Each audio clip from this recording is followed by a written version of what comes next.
여러분 안녕하십니까? 반갑습니다. 계속해서 저희들이 함께 나누는 사도행전 말씀을 함께 나누겠습니다. 우리 지난주에는 사도행전 20장 그 에베소 지도자 장로님들을 다 모아서 바울이 고별 설교를 하지요. 그러면서 이제 다시는 보지 못하리라 나는 예루살렘에 간 후에는 이제 로마로 가야 되리라 하는 그 작별을 나누면서 서로 울고 주님 서로 축복하면서 헤어집니다. 그래서 배웅을 하면서 하나님께 다 맡긴 그들의 삶을 마무리하는 그런 말씀이었습니다. 오늘은 21장 함께 나누겠습니다. 사도행전 21장 드디어 바울이 이제 예루살렘을 향해서 가고 있습니다. 우리는 그들과 작별하고, 그러니까 바울의 일행들이 이제 그 선교지 1, 2, 3차를 끝나면서 그 선교지를 이제 작별을 하죠. 그리고 배를 타고 곧장 항해해서 고스라는 곳에 도착을 합니다. 그리고 이튿날 로도라는 곳에 들렸다가 거기에서 바다라고 하는 곳으로 갑니다. 이게 먼 여정을 바울이 육로로 때로는 배를 타고 정말 너무나 험난한 그 세월을 시간들을 정말 예수님의 그 죽으심과 부활 다시 오실 주님을 그 생명을 전하느라고 지금 걸어갔던 길을 그 여행했던 그 길을 이렇게 배를 타고 여러 군데를 거쳐서 지금 가고 있습니다. 2절 우리는 페니키아로 가는 배를 만나서 또 그 배를 타고 떠났다. 키프로스 섬이 이제 눈앞에 이제 나타납니다. 그때 우리는 그 섬을 왼쪽에 두고 시리아로 행선하여 두로라는 곳에 이제 닿게 됩니다. 그 배는 거기서 짐을 풀기로 되어 있었다. 이제 긴 여행 중에 이제 잠시 이제 여정을 풀게 됩니다. 4절 우리는 두로에서 이 항구 도시죠. 두로가 제자들을 만나서 그러니까 예수 그리스도를 영접하고 성령으로 좀 하나가 된 그 제자들이 이제 있었습니다. 1, 2, 3차 전도 여행을 통해서 이제 주님을 믿게 된 사람들이죠. 그래서 만나서 거기서 7일을 머무릅니다. 여러분 그 7일을 머물렀다는 건 우연한 숫자가 아닙니다. 7일은 항상 안식을 얘기합니다. 그들이 이 선교 여정에 돌아가는 길에서도 늘 예수 그리스도와 더불어 성령 안에서 하나가 되어 안식하고 있다는 것입니다. 그들의 삶은 척박하고 고난 중에 있어도 그들의 영은 안식을 하고 있다는 부활의 주님과 연합된 안식이 있다는 것입니다. 그래서 7일을 머무르고 그런데 그들은 성령의 지시를 받아요. 여러분 그 안식한다는 것은 주님 안에 참된 평안을 누리고 있다는 것입니다. 삶은 어려울지라도 그것이 문제가 아니라 땅의 환경의 조건이 아니라 그들의 영은 천국을 누리고 있다는 것입니다. 그래서 성령의 감동 지시를 받아 바울에게 예루살렘에 올라가지 말라고 간곡히 말합니다.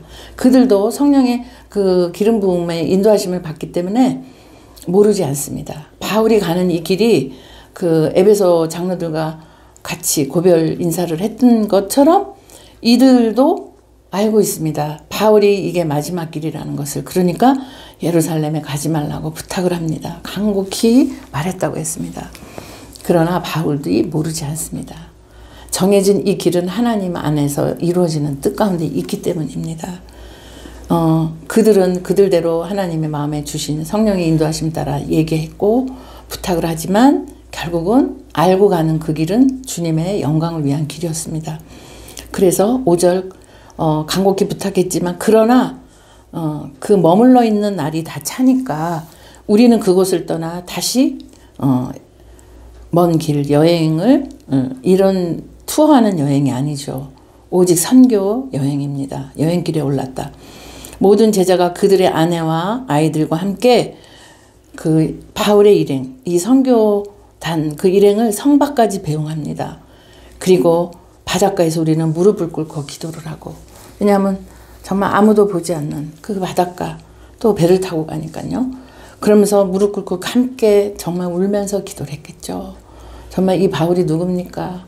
예수 믿는 사람들을 다 죽였던 사람입니다. 왜? 하나님을 알고 율법 아래 있었지만 복음의 새 언약 예수 그리스도 생명을 몰랐던 사람입니다. 그러나 알고 나서 이렇게 자기 남은 여생을 이제 주님을 전하고 예수 생명을 전하는 복음 전도자가 되었던 것입니다. 그래서 그들 모두가 함께 기도를 하고 6절 서로 작별 인사를 나눕니다.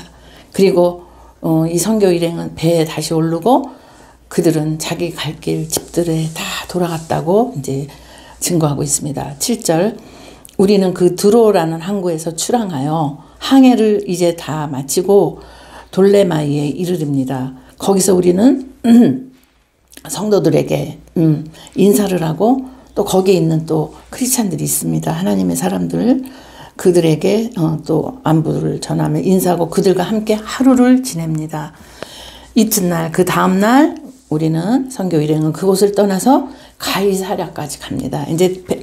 이제 예루살렘에 이제 점점 근접하고 있습니다.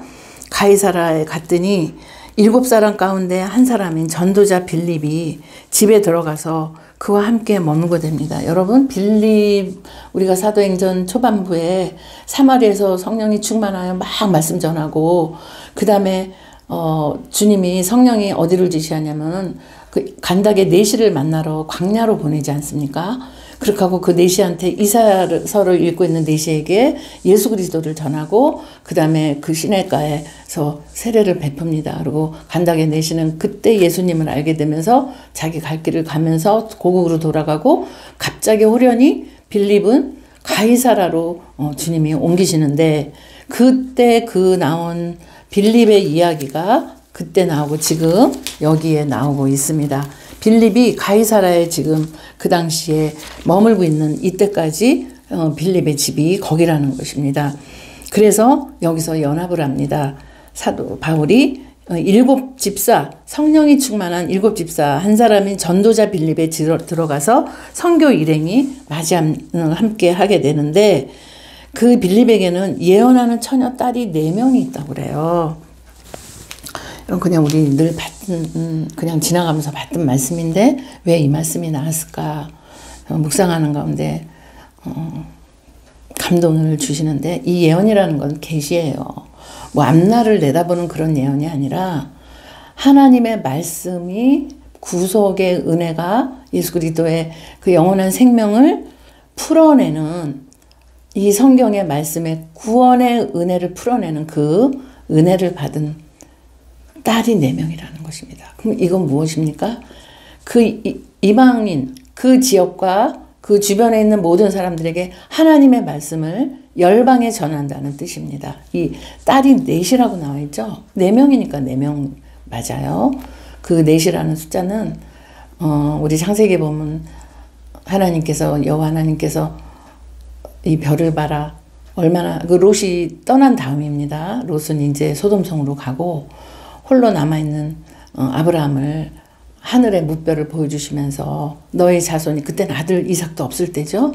너의 후손을 너의 씨를 통해서 내가 동서남북 다 네가 종으로 행으로 봐라. 이 땅을 내가 너희 후손들에게 줄 것이다 했을 때 그 후손이 아브라함 자손 이삭 야곱 거기서 끝나는 게 아니라 세계 열방을 향해서 이제 그리스도의 복음이 퍼질 거라는 것이 암시되어 있습니다.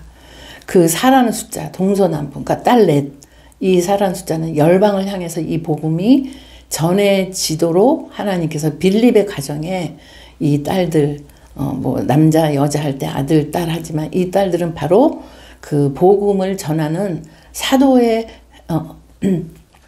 급에 해당되는 하나님의 구속의 은혜 이 생명 그리스도의 생명 부활 생명을 전하는 이 딸들이었다는 것이 이 한 줄 안에 들어가 있습니다. 빌립이 성령의 은혜로 장소가 옮겨지면서 사마리아에서 그 다음에 또 광야에서 그 다음에 가이사랴 빌립보로 옮겨진 이런 놀라운 역사들이 있었습니다. 그리고 그때 상황의 진행형입니다. 그 빌립의 자녀 중에 이렇게 동일한 은혜, 이 말씀의 복음의 능력을 지닌 이 딸이 넷이었다는 것. 말씀에 한참 흥황해서 그 복음 부활 생명이 전해지는 그 가정이라는 것을 말씀해 주고 계시는 것입니다. 그래서 이 부분이 오늘 성경에 기록된 것을 저희들이 나누고 있습니다. 바울 일행이 왔지요. 이 딸들이 그냥 일행을 손님으로만 받아준 게 아니라 그 일행 속에 들어가 있는 복음의 구원의 역사를 이 딸들이 다 알고 있다는 것입니다.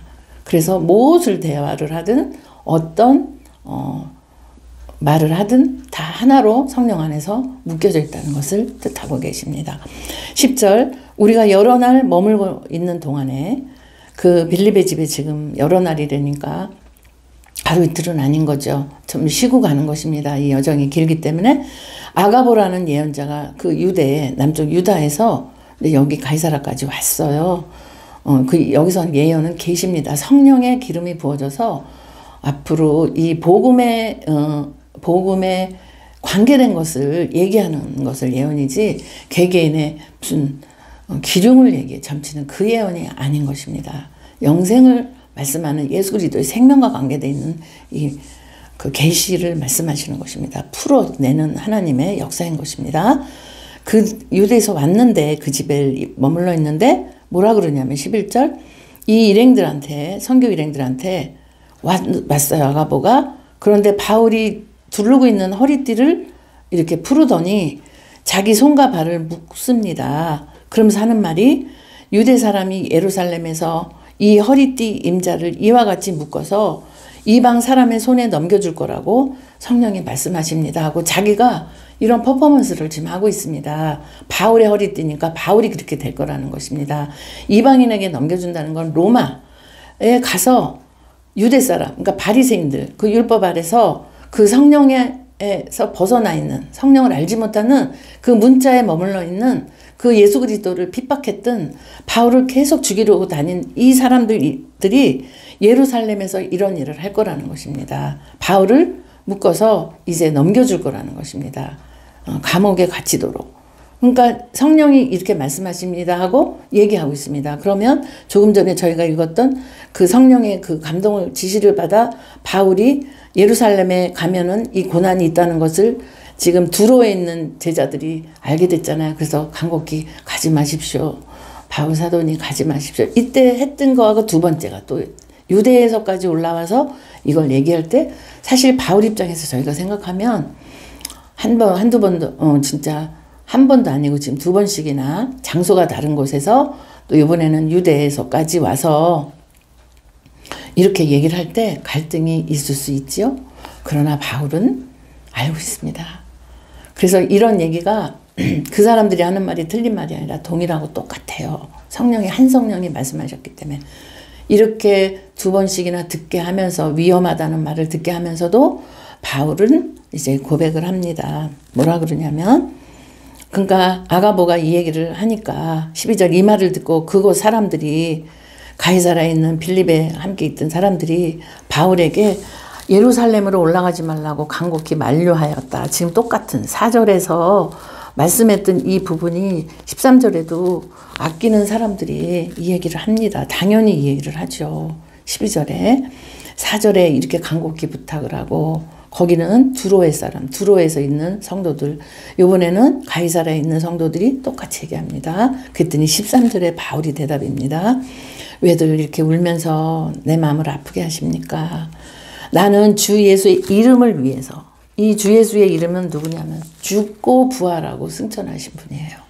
하늘 보좌에 계신 그 예수님이 이제 다시 오실 건데 나는 이 주님의 그 구속의 비밀, 이 놀라운 이 내용이 있는 이 이름을 위해 나는 예루살렘에서 이제 붙잡힐 겁니다.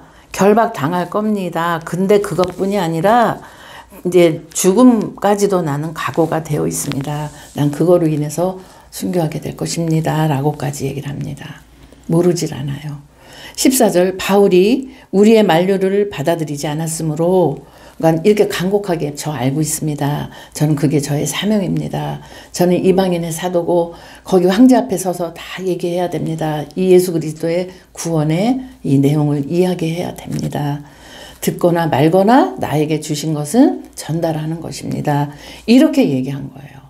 그랬더니 간곡히 여기서 마지막 만류를 해도 이렇게 자기의 뜻이 하나님의 뜻이 무엇이라는 걸 말을 하니까 그들이 얘기를 합니다. 주님의 뜻이 이루어지기를 빕니다 하고 더 이상 말하지 않았다는 것입니다. 우리 예수님이 주님의 기도 알려주셨죠.